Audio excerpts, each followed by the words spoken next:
Siz hech o'ylagan bo'lganmisiz? Nima uchun ayrim odamlar aynan siz uyda yo'q paytingizda muayyan ishlarni qiladi? Nega aynan shu lahza? Nega aynan shu sirni yashiradi? Bugun men sizga bir hikoya aytaman. Bu hikoya minglab oilalarda yashirincha sodir bo'layapti. Va eng dahshatlisi, bu hikoyaning qahramonlari o'zlarini mutlaqo oddiy, to'g'ri yo'lda deb biladi. Tayyor bo'ling.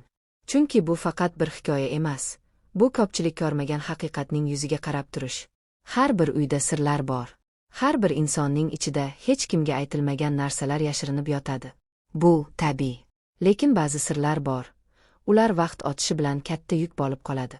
Faqat o'sha kishi uchun emas, balki butun oila uchun. 2024 yil Toshkentda o'tkazilgan ijtimoiy so'rovnoma natijalariga ko'ra, juftliklarning 43% sheriklarining telefon yoki vaqt sarflash odatlaridan norozi ekanligini tan olgan. Lekin ularning ko'pchiligi bu haqda ochiq gaplashmaydi. Chunki gap qilish o'rniga kuzatadilar, kutadilar va o'ylaydilar. Bugun biz gaplashadigan mavzu uydagi yolg'iz vaqt. Ya'ni bir kishi uydan chiqib ketganda, ikkinchisi nima qiladi? Nima uchun ayrim odamlar uchun bu vaqt ozodlik? Nima uchun boshqalar uchun bu vaqt xiyonat? Va eng muhim savol, siz o'sha odammi yoki siz o'sha uyda yo'q bo'lgan kishimisiz? Maliyaga 34 yosh edi. U Toshkentning Yunusobod tumanida er-xotin 2 xonali kvartir yashardi. Eri Sherzod qurilish kompaniyasida menejer. Har kuni ertalab soat 8 da uydan chiqib, kechqurun 7-8 da qaytardi. Malika esa uy begasi. 2 ta farzand. Katta qiz 8 yoshda, kichik o'g'il 5 yoshda. Kunlar bir-biriga o'xshardi. Nonushta, maktab, tozalash, tushlik, bolalar, kechki ovqat, uxlatish. Keyin yana boshidan. Lekin Malika bir narsani sezib qoldi. Sherzod ish safarlari ko'payib qoldi. Avval oyiga 1 marta, endi oyiga 2-3 marta. Ish ko'p, derdi. Loyiha tugamayapti. Malika ishonardi. Nima uchun ishonmasin? 7 yillik nikoh. Yaxshi odam. Farzandlarga mehr qo'ygan ota. Lekin bir kuni Malika bolalarni maktabga topshirib uyga qaytdi. Sherzod safarda edi, 2 kunlik. Uy jim edi. Va aynan shu jimlikda Malika uning yashirin papkasini topdi. Pauza. Musiqa bir lahza to'xtaydi. Bu papka eski notebookda yashiringan edi. Parol. Ularning to'y sanasi. Malika o'ylamasdan kirdi.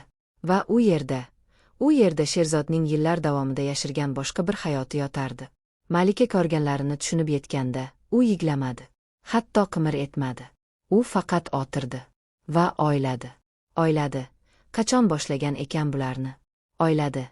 Men nima qildim? O'yladi. Men nima qilmadim? Bu savollar minglab ayollar va erkaklarning ichida jimgina aylanib yuradigan savollar. Psixologlar bu holatni kashfiyot travmasi deb atashadi. Ya'ni kutilmaganda biror sirni bilib qolish. Bu faqat hissiy og'riq emas. Bu miyaning ishlov berishga qiynalgan ma'lumot. Va ko'p hollarda bu travma odam o'ziga o'zi sezdirmay rivojlanadi. Malika o'sha kuni hech kimga aytmadi. Sherzod qaytdi. Nonushta qilindi. Farzandlar maktabga bordi. Hayot davom etdi. Lekin endi hamma narsa o'zgargan edi. Faqat tashqaridan ko'rinmasdi. Bu yerda ikkinchi ho'k tomoshabinni qayta jalb qilish. Siz o'ylaysizmi? Malika noto'g'ri yo'l tutdimi? Yoki u aslida hamma biladigan, lekin hech kim aytmaydigan haqiqatni yashab ko'rdi? Kuting. Chunki bu hikoyaning eng muhim qismi hali oldinda. Psixologiya fanida parallel hayot fenomeni bor. Bu, bir inson bir vaqtning o'zida 2 ta turli hayotni yashashi. Bir hayot ochiq ko'rinadigan, ikkinchi hayot yashirin, sir. Bunday holat nima uchun kelib chiqadi? Birinchi sabab ehtiyojlar boshligi. Ko'p hollarda oiladagi biror kishi o'zining hissiy yoki ijtimoiy ehtiyojlari qondirilmayapti deb his qiladi. Bu narsa ochiq aytilmaydi.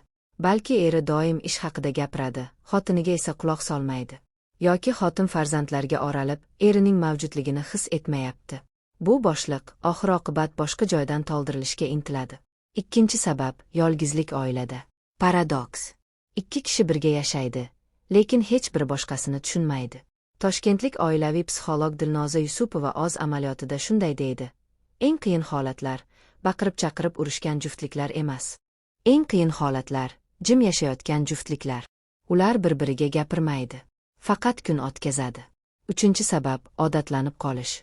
Insonlar odatda yangilikka, hissiyotga, diqqat markazida bo'lishga chanqaydi. Nikoh bu ajoyib, ammo vaqt o'tishi bilan ko'p juftliklar bir-birini ko'rishni to'xtatadi. Va bu ko'rilmaslik hissi kishini boshqa joyda qidirtirib qo'yadi.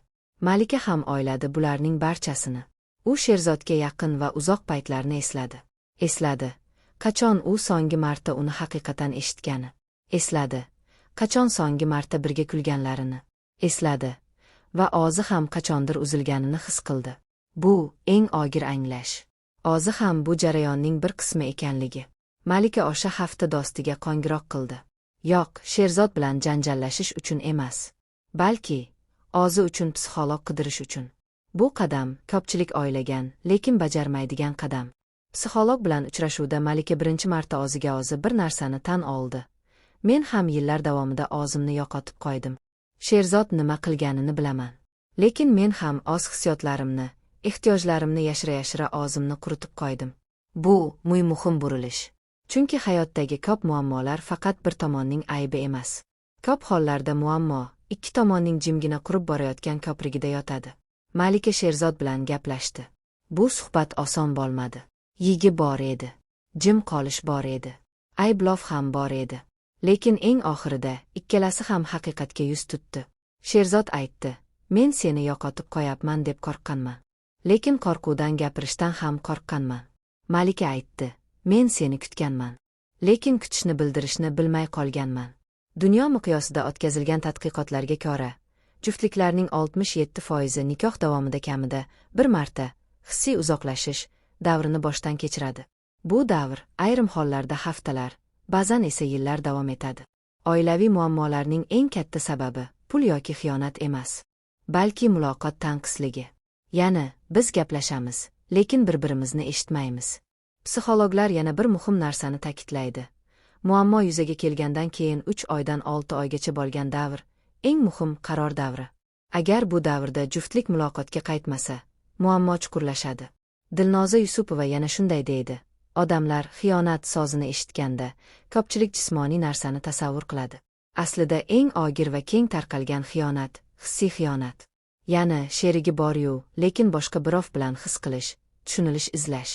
Bu gaplar kimdir uchun tanish. Va agar tanish bo'lsa, bu videoni to'xtatmasdan davom eting." Malika bugun hali ham Sherzod bilan yashaydi. Ular hali ham muammolarini hal qilib bormoqda. Bu oson emas.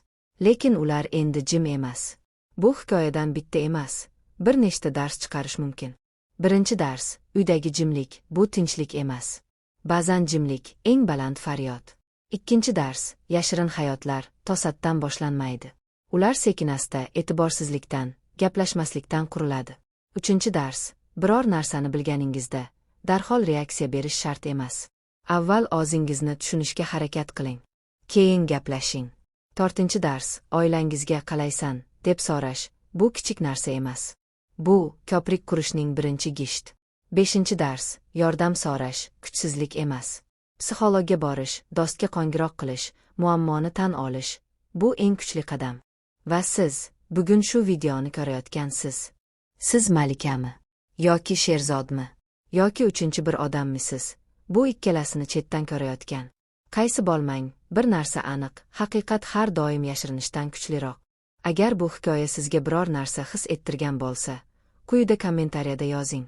Faqat bitta gap yetarli: men tushundim yoki bu menga tanish, shu ham yetarli. Ko'p odamlar bu mavzuda yolg'iz his qiladi. Siz yolg'iz emassiz.